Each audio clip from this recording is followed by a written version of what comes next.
Space stations, guns, cops, criminals, aliens, cyborgs, flying cars, and attractive people. Seemingly all the ingredients required for the recipe for a successful TV show in the 1990s. And yet it only lasted for one whole season before falling to the dreaded axe of cancellation. Hi, I'm Matt. You're watching Geekstalgia, and thank you for joining us as we take a nostalgic trip down memory lane to look back at Space Precinct. Name's Brogan, Lieutenant Brogan.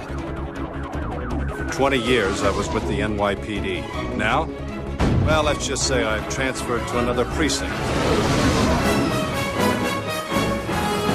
Space Precinct was first broadcast here in 1994 on Sky 1 before settling into the 6:45 time slot on a Monday evening on BBC 2. It was created by Gerry Anderson, the man who brought the world super marionation shows such as Stingray, Captain Scarlet, Joe 90, and his most famous work, Thunderbirds. Thought it would be a good idea in this day and age of speed and things like that to build an airship. An airship? An airship?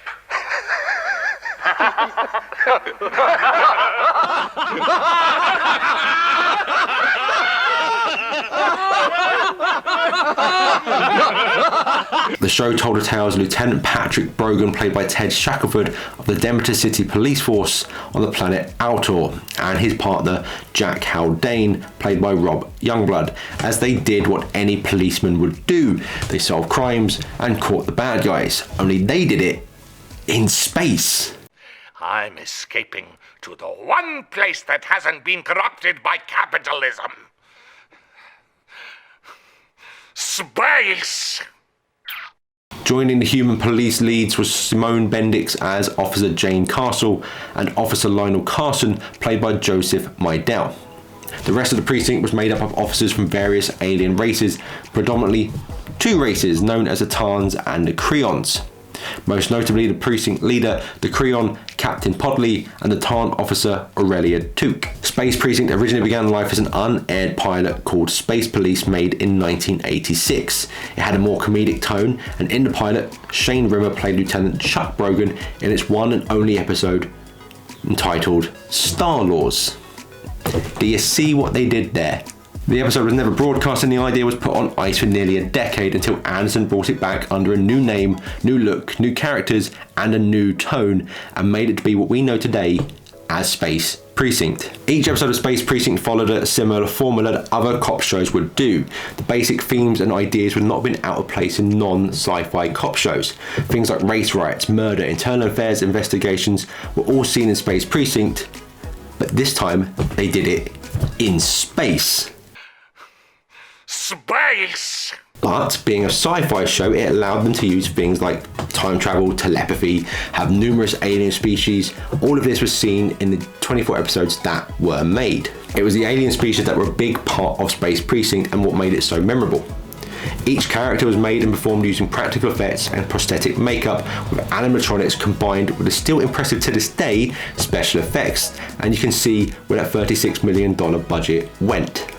But it was that $36 million budget combined with very low ratings in the US that ultimately led to Space Precinct getting the chop so soon. As I said earlier, here in the UK, the show had a regular time slot. I could be at school on a Monday and know that evening I could go home and watch the show. However, in the US, Space Precinct never found a place to settle. Network schedulers were puzzled as to who the show was primarily aimed for. See, at face value, it looks like a program made for kids, but the mature themes and sometimes very dark content was seemingly aimed at adults. Thus, Space Precinct was bounced around to different days, different time slots, sometimes even being broadcast in the US at 3 o'clock in the morning. All of this combined meant it could never find its audience, whoever they may have been. That high budget combined with the low ratings meant only one thing: cancellation. Now, despite its one season run and lack of a regular US schedule, a great deal of merchandise was developed and released. From Space Precinct branded pogs, kids activity packs, stickers, and a staple of any UK Christmas, an annual book. But one thing it had that I remember very fondly was its toy line. Space Precinct had the look of what should have been a surefire hit. So Nick Austin, managing director of Vivid Imaginations, got in touch with Gerry Anderson to inquire about his company getting the license to produce the toys. Austin's request was granted, and his company was given special access to reference material and the show's production, ensuring that toys were as accurate as possible. Vivid Imagination soon released a line of 12 3.75-inch action figures, including 2 of Lieutenant Brogan, one with and one without his black jacket. Each figure featured 9 points of articulation, complete with many accessories including weapons and ID cards. The line also included vehicles, most notably an accurate police cruiser with lights and sounds that could fit 4 figures inside, and a 12-inch Patrick Brogan figure was released as well. Now, as well as being available on various toy shelves, some figures were available through promotional offers, most notably through UK cereal Sugar Puffs. And if you bought a police cruiser from the dearly departed, still missed to this day Woolworths, it included the Officer Oren figure in the box as well. Hi, I'm Podley, one of the Space Precinct characters you can get free with tokens from Sugar Puffs. Who are you? I'm Cyborg, and I've got the stickers you get free inside every pack of Sugar Puffs. What's that?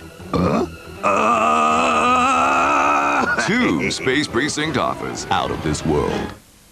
Just like the show, the toy line was also scrapped. The lack of a large audience and not as strong as predicted sales led to the cancellation of the toy line, with no more being made after its initial run. However, various toys and merchandise can still be found on various collector sites and on eBay for a pretty decent price, depending on your idea of decent. Space Precinct is currently not available on any streaming service, at least not the ones where I looked, but the episodes can be found right here on YouTube. And the complete series did see a DVD release a few years ago, but has been out of print since 2015. The box set can still be purchased on Amazon, however. In the years since its cancellation, like pretty much all of Gerry Anderson's work, Space Precinct has found and developed a bit of a cult following. It is still remembered fondly by those of us who watched it when it was first on, and by those who have since discovered it online. In my opinion, it is still a show that holds up very well to this day. Yes, some of it may be seen as pretty cheesy, but the potential of what could have been is still there. It is still seen as one of the very important strings to the bow crafted by Gerry Anderson, and sits proudly among his many contributions to the television and geek culture. And that, guys, was our nostalgic look back at Space Precinct 2049. If you were a fan, let us know in the comments below. And if while you're there, if you want to do all that wonderful YouTube stuff such as like, sharing and subscribing as well, it'll be massively appreciated if you do. I'm not going to hate you if you don't know. But until the next one, thank you so much for watching. Take care of yourselves, take care of fellow humans, and I'll see you all again soon.